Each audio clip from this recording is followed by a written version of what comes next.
మావోయిస్టులకు మరో భారీ షాక్ తగిలింది. మావోయిస్టు అగ్రనేత మల్లోజల వేణుగోపాల్ భార్య పోలీసులకు లొంగిపోయారు. మహారాష్ట్ర ముఖ్యమంత్రి దేవేంద్ర ఫడ్నవీస్ ఎదుట లొంగిపోయారు తారక్క అలియాస్ విమల. తారక్క ప్రస్తుతం మావోయిస్టు జోనల్ కమిటీ సభ్యురాలుగా ఉన్నారు. తారక్క భర్త మల్లోజల వేణుగోపాల్ మావోయిస్టు కేంద్ర కమిటీ సభ్యుడిగా ఉన్నారు. మావోయిస్టు అగ్రనేత కిషన్జీకి ఆమె సమీప బంధువు. 1983లో మావోయిస్టు దళంలో చేరిన తారక్కపై 4 రాష్ట్రాల్లో 170కు పైగా కేసులు నమోదయ్యాయి. తారక్కపై ₹1.5 కోట్ల రివార్డు ఉంది. తారక్క లొంగుబాటుతో మావోయిస్టు పార్టీ ఉలిక్కిపడింది. కొన్ని రోజులుగా ఎన్కౌంటర్లలో మావోయిస్టులు భారీగా చనిపోయారు.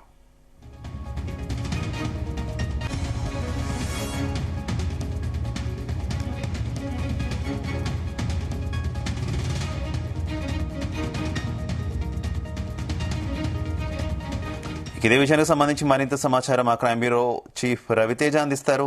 రవితేజ, మావోయిస్టు అగ్రనేత మల్లోజుల వేణుగోపాల్ సతీమణి తారక్క మహారాష్ట్ర సీఎం ఫడ్నవీస్ ఎదుట ఈ రోజు లొంగిపోయినట్టుగా సమాచారం అందుతుంది.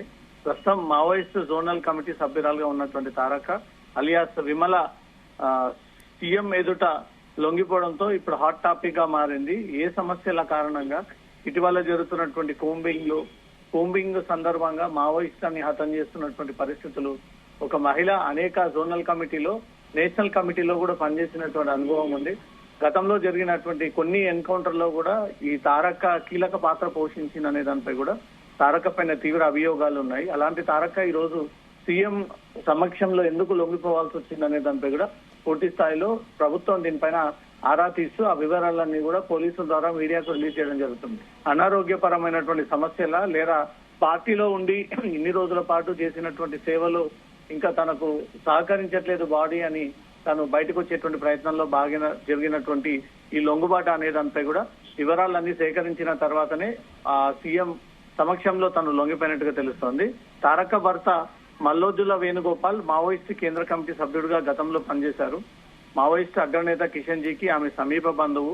1983లో మావోయిస్టు దళంలో చేరినటువంటి తారక్కపై 4 రాష్ట్రాల్లో 170కి పైగా కేసులు నమోదైనట్టు, ఆమె పైన సుమారు ₹1 కోటికి పైగా రివార్డు ఉన్నట్టుగా కూడా ప్రభుత్వం అవన్నీ కూడా గుర్తించి తనను లొంగుబాటు తర్వాత తనకు కావాల్సినటువంటి సౌకర్యాల విషయంలో కూడా ప్రభుత్వాన్ని ఆ విషయాన్ని అడిగినట్టుగా తెలుస్తుంది. మావోయిస్టు పార్టీలో అగ్రనాయకత్వంలో పనిచేసినటువంటి కిషన్జీ అలియాస్ మల్లోజుల కోటేశ్వరరావుకు వేణుగోపాల్ సోదరుడు. ఉమ్మడి కరీంనగర్ జిల్లాలో పెద్దపల్లి జిల్లాకి చెందినటువంటి ఇద్దరు 70వ సంవత్సరంలో ఈ పీపుల్స్ వార్ గ్రూప్ ద్వారా విప్లవోద్యమంలోకి ప్రవేశించి 2011లో ఎన్కౌంటర్ లో కిషన్జీ మృతి చెందిన తర్వాత వేణుగోపాల్ ను పశ్చిమ బెంగాల్లోని ఆపరేషన్ గ్రే హంట్ కు వ్యతిరేకంగా జరుగుతున్నటువంటి లాల్ గార్డ్ ఉద్యమానికి నాయకునిగా అప్పటి గతంలో ఈ కమిటీ నియమించడం జరిగింది. మహారాష్ట్రలోని గడ్చిరోలి మావోయిస్టు దండకారణ్య ప్రత్యేక జోనల్ కమిటీ చీఫ్ గా బాధ్యతలు నిర్వర్తించారు. 2010లో చెరుకూరి రాజ్ కుమార్ అలియాస్ ఆజాద్ మరణం తర్వాత వేణుగోపాల్ మావోయిస్టు పార్టీ అధికారిక ప్రతినిధిగా నియమితులయ్యారు. పార్టీ ప్రచురణల విభాగంలో బాధ్యతలు నిర్వహించారు. 2010లో దంతెవాడ ఘటనలో 70కి పైగా సిఆర్పీఎఫ్ బలగాలు మృతి చెందడం వెనుక వేణుగోపాల్ ప్రమేయం ఉందంటూ కూడా వేణుగోపాల్ కూడా లొంగిపోయే అవకాశం ఉందనేటువంటి వార్తలు వస్తున్నాయి. వాస్తవం ఉందా రవితేజ?